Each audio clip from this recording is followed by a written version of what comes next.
मूर्तिजापूर तालुक्यातील उनखेड येथील रोहा सोलर डायकेम कंपनीच्या वतीने जिल्हा परिषद शाळा रंभापूर उनखेड नागठाणा टापरे विद्यालयामध्ये शैक्षणिक साहित्य वाटप करण्यात आलं। या साहित्यामध्ये विद्यार्थ्यांना बुक, कंपास, शाळेकरिता मोठ्या चटई, सीलिंग फॅन, टेबल खुर्ची, रॅक इत्यादी साहित्य ठेवण्याकरिता कपाट, पाण्याची मोठी टाकी व टापरे विद्यालयामध्ये जलशुद्धीकरण यंत्र देण्यात आलं। या कार्यक्रमाच्या अध्यक्षस्थानी रंभापूर गट ग्रामपंचायतीचे माजी सरपंच तथा विद्यमान ग्रामपंचायत सदस्य प्रशांत इंगळे होते।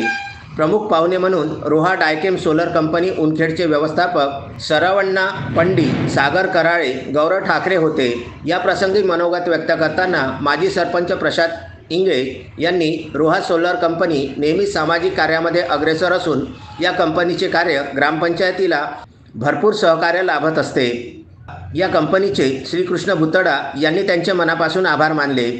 या प्रसंगी मुख्याध्यापिका विद्या बोचरे, शिक्षक संजय चव्हाण, शिक्षिका इंगळे, शिक्षक राजेंद्र मोरे, नरेंद्र ठोकळ, इपर, विजे, शंकर अढाऊ, राजू सरदार, सुधाकर टेकाडे, राजू रोकडे, विकास वानखडे, दुर्योधन वानखडे, दिलीप घोरमोडे, शाळा व्यवस्थापन समिती अध्यक्ष अंबादास घोरमोडे, प्रशांत सरोदे, आशिष तायडे, भीमराव वानखडे, दिलीप भटकर, अंकित कोकणे इत्यादींची उपस्थिती होती।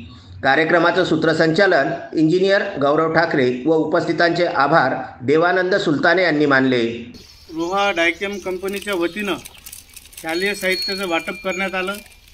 उनखेड येथील जिल्हा परिषद शाळा, नागठाणा येथील जिल्हा परिषद शाळा, उनखेड येथील सौ अनुसाहेबाई टापरे विद्यालय तसेच रंभापूर येथील जिल्हा परिषद शाळा या ठिकाणी रोहा कंपनीच्या वतीनं शालेय साहित्याचं वाटप करण्यात आलं। रोहा कंपनीचं ग्रामपंचायतला सदैव सहकार्य असते। आमच्या रोहा कंपनीचे श्री भुतळा साहेब, श्री सरवण्णा साहेब, श्री ठाकरे साहेब यांचं नेहमी आम्हाला सहकार्य लाभते आणि त्यांनी अशाच प्रकारे आम्हाला सहकार्य करावं अशी मी ग्रामपंचायतच्या वतीनं, गावकऱ्याच्या वतीनं कंपनीला विनंती करतो। बाळासाहेब गणोरकर, विदर्भ न्यूज, मूर्तिजापूर।